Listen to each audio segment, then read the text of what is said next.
ప్రస్తుతం తెలంగాణ మాజీ మంత్రి హరీష్ రావు మాట్లాడుతున్నారు. ఇప్పుడు అలా చూద్దాం. కాపాడాలంటే తక్షణమే కేంద్ర ప్రభుత్వం మీద ఒత్తిడి తేవాలి. ఆంధ్రప్రదేశ్కు నీటి వాడకాన్ని బంద్ చేయించాలి. కేఆర్ఎంబీ ఆఫీస్ ముందు ధర్నా చేద్దాం పా, మేము కూడా వస్తాం.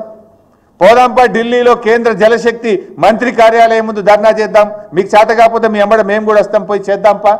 ప్రధానమంత్రి కార్యాలయం ముందు చేద్దామా, పోదాంపా అండి. అఖిలపక్షాన్ని తీసుకొని పోండి. అంటే ఏం మిమ్మల్ని గెలిపించి పంటలు ఎండబట్టడానిక, రేపు వేసవి కాలంలో త్రాగునీటికి ప్రజల్ని ఇబ్బంది పెట్టడానిక? ఇప్పటికైనా ఆంధ్రప్రదేశ్ మిగిలింది 9 టీఎంసీలే, రావాల్సింది మనకు 121, 123, ఉన్నది 100. ఇప్పటికైనా ఏం చేయాలి? తక్షణమే సాగర్ కుడి కాల్వకు నీళ్ళ విడుదల ఆపాలి.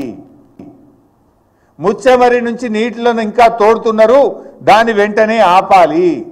పోతిరెడ్డిపాడు ద్వారా ఇంకా నీళ్లు తరలిస్తున్నారు, దాన్ని వెంటనే ఆపాలి. ఈ ఉన్న 100 టీఎంసీలన్నా మనం తెచ్చుకుంటే ఆ కల్వకుర్తి కానీ, నెట్టంపాడు కానీ, భీమా కానీ, కోయిల్ సాగర్ కానీ, ఏఎంఆర్ ఎస్ఎల్బీసీ కానీ, సాగర్ ఎడమ కాలువ కానీ, ఈ మహబూబ్ నగర్, నల్గొండ, ఖమ్మం, హైదరాబాద్ త్రాగునీటి అవసరాలకు కొద్దో గొప్ప మనం సర్దుకొని వ్యవహారాన్ని నడిపించుకునే అవకాశం ఉంటుంది. లేకపోతే మీరు ఇట్లనే మొద్దు నిద్రపోతే ఇటు ఖమ్మం, నల్గొండ, మహబూబ్ నగర్లో పంటలు దెబ్బతింటాయి. ప్రజలకు రేపు త్రాగడానికి కూడా నీళ్లు లేక ఇబ్బంది పడే పరిస్థితి వస్తుంది. ఇది ముమ్మాటికి కాంగ్రెస్ ప్రభుత్వ వైఫల్యము. ఈ ప్రభుత్వం చేష్టలుడికి చూస్తున్నది, మొద్దు నిద్రపోతున్నది. కనుకనే ఆంధ్రప్రదేశ్ తన ఇష్టం వచ్చినట్టుగా నీటిని ఇవాళ తరలిస్తూ ఉన్నది. ఆలోచించండి. ఇప్పటికైనా మొద్దు నిద్ర వీడండి. మీకు చేత కాకపోతే మీ ఎంబడి మేము వస్తాం. ఏడ ధర్నా చేద్దామో చెప్పండి, మేము రావడానికి రెడీగా ఉన్నాం. ఇవాళ ఏమైంది? బీఆర్ఎస్ అధికారంలో ఉంటే ఈ పరిస్థితి వచ్చేదా? ఇవాళ బీఆర్ఎస్ అధికారంలో లేకపోవడం వల్ల, ఇవాళ తన శిష్యుడైన రేవంత్ రెడ్డి అధికారంలో ఉండడం వల్ల చంద్రబాబు నాయుడు గారికి నీటి తరలింపు సులువుగా అయిపోయింది. ఆయనకు ఈజీగా తరలించుకుంటుండు, అడిగేటోళ్ళు లేడు. ఇలా పార్లమెంట్లో కూడా బీఆర్ఎస్ లేకుండా పోయింది. పార్లమెంట్లో బీఆర్ఎస్ ఉంటే ఈ పాటికి మా పార్లమెంట్లో దద్దరిల్లింపజేసేవాళ్ళు. ఎందుకంటే బీఆర్ఎస్ అంటేనే తెలంగాణ, తెలంగాణ అంటే బీఆర్ఎస్.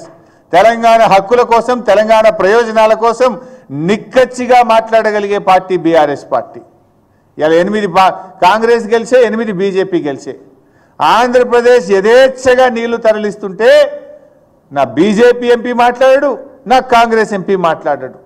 పార్లమెంట్లో ఇవాళ తెలంగాణ గొంతు మూగపోయింది, ప్రశ్నించే గొంతు లేకుండా పోయింది. ఇవాళ తెలంగాణ ప్రజలు ఆలోచించాలి, తెలంగాణ యువత కూడా ఈ రాష్ట్రానికి జరుగుతున్న అన్యాయం గురించి ఆలోచించాలని చెప్పి నేను కోరుతా ఉన్నా. కాంగ్రెస్కు సోయి లేదు, బీజేపీకి ఏమో పట్టి లేదు. దొందే 2 పార్టీలు కలిసి ఇవాళ తెలంగాణకు అన్యాయం చేస్తున్నటువంటి పరిస్థితి ఉంది. కేంద్రంలో ఇవాళ చంద్రబాబు నాయుడుకి పలుకుబడి ఉంది, బీజేపీతో భాగస్వామ్యంగా ఉన్నాడు. దాంతోనే ఇష్టారీతిగా ఇవాళ జలదోపిడీ జరుగుతూ ఉన్నది. కానీ తెలంగాణ ముఖ్యమంత్రి మాట్లాడాలి కదా.